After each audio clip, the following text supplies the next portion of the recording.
अमरावती से एक सनसनीखेज खबर सामने आई है, जहां क्राइम ब्रांच यूनिट 2 ने एक बड़ी कार्रवाई को अंजाम दिया है।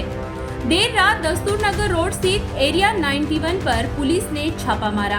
यह कार्रवाई एक कथित फेक वेडिंग पार्टी के प्रचार के बाद की गई थी, जिसके माध्यम से पहले भी कई बार अवैध पार्टियों का आयोजन किया गया था। क्राइम ब्रांच यूनिट 2 के थानेदार संदीप चौहान इस मामले की जांच कर रहे हैं। इस छापेमारी में लगभग 30 से 35 युवक युवतियां, जिसमें नाबालिग भी शामिल थे, हिरासत में लिए गए हैं। पुलिस हिरासत में लिए गए सभी लोगों की मेडिकल जांच कर रही है। यह कार्रवाई पीआई संदीप चौहान और एपीआई महेश इंगोली की टीम ने मिलकर की और इससे अमरावती में हड़कंप मच गया। दस्तूर नगर चौक येथील असलेल्या एरिया 91 बारमध्ये ही कारवाई झाली असून याचा तपास पोलीस करत आहे। यामध्ये आतापर्यंत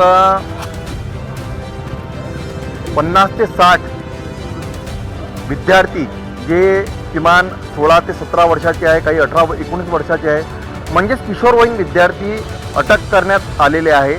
त्यांना ताब्यात घेण्यात आलेलं आहे।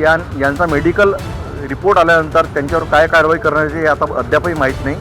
परंतु या ठिकाणी इतक्या शहराच्या हृदयस्थळी या प्रकारचे कृत्य करणारे जे संचालक आहे, या एरिया 91चे जे संचालक आहे, भेले म्हणून यांचं नाव आहे, ते अद्यापही समोर आले नाही आणि या ठिकाणी पोलीस कसून चौकशी करत आहेत।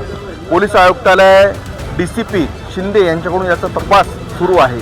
सध्या घटनास्थळी मोठ्या प्रमाणात इथे लोक उपस्थित आहे आणि पालकांना सुद्धा इथे प्रश्न पडला आहे की कशा प्रकारे एक फेक वेडिंग कार्यक्रम आयोजित करण्यात येते आणि यामध्ये आता हा कार्यक्रम कोणी आयोजित केला, विद्यार्थ्यांना कसं बोलवण्यात आलं आणि याच्यानंतर पोलिसांनी कारवाई केली, यावर तपास सुरू आहे।